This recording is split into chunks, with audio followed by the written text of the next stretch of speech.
చేసిన తెలుగుదేశం జనసేన కుటుంబ సభ్యులందరికీ హృదయపూర్వక ధన్యవాదాలు.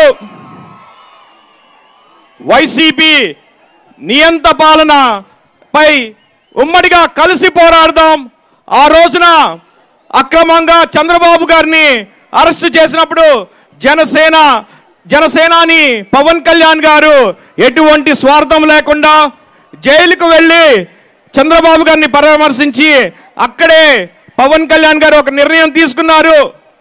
విడివిడిగా పోటీ చేసి వైసీపీకి ఎటువంటి అవకాశం ఇవ్వకూడదని చెప్పి మరి ఆ దౌర్జన్యాలు అరాచకాలని ఆపడానికి ఇద్దరు అధినాయకులు కలిసి రాష్ట్ర భవిష్యత్తు కోసం ఉమ్మడిగా పనిచేద్దామని నిర్ణయించారు.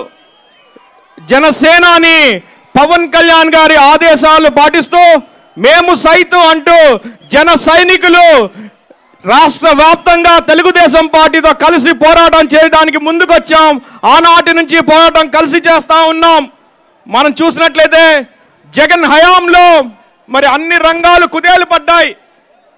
రైతులకు గిట్టుబాటు ధరలు లేవు, ఉపాధి లేక కూలీలు, మరి ఉద్యోగాలు లేక నిరుద్యోగులు అందరూ నిరాశలో మునిగిపోయి ఉన్నారు.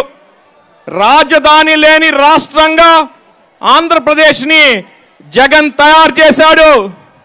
దండుపాలెం గ్యాంగ్ లాగా వైసీపీ తయారైంది. వైసీపీ నాయకులు పందికొక్కుల్లాగా రాష్ట్రాన్ని దోచుకు తింటా ఉన్నారు. మనం చూస్తూనే ఉన్నాం.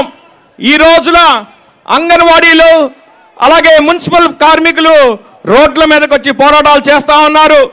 అంగన్వాడీ సమ్మెకు మరి వైసీపీ ప్రభుత్వం ఎస్మా ఉపయోగించింది.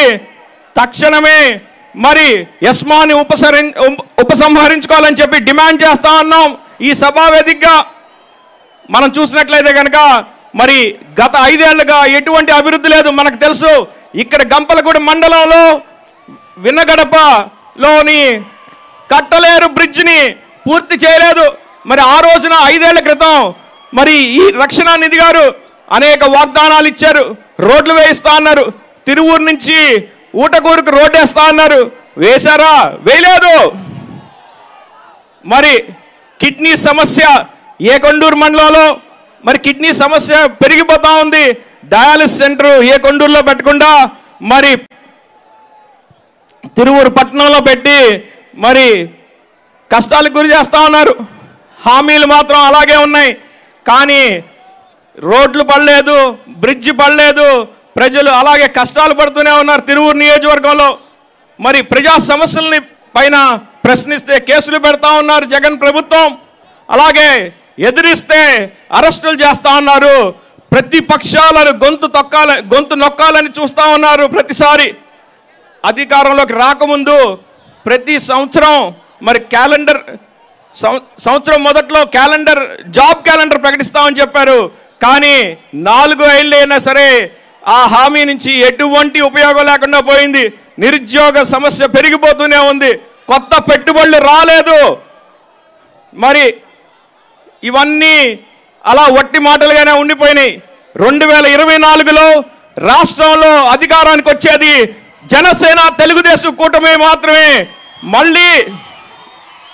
మళ్ళీ రాష్ట్రం గాడిలో పడాలంటే అమితమైన దేశభక్తి గల పవన్ కళ్యాణ్ గారి నాయకత్వం, అలాగే ఎంతో అనుభవం ఉన్న చంద్రబాబు నాయుడు గారి నాయకత్వం మనందరికీ అవసరం.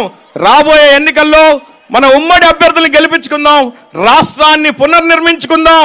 ప్రతి ఒక్కరూ తెలుగుదేశం జనసేన కూటమి బలపరిచిన నాయకుల్ని గెలిపించి రాష్ట్రాన్ని సరైన గాడిలో నడిపించాల్సిందిగా అందరినీ కోరుతూ మరి ఈ అవకాశం ఇచ్చినటువంటి పెద్దలందరికీ ధన్యవాదాలు తెలియజేసుకుంటా ఉన్నాను. జై హింద్.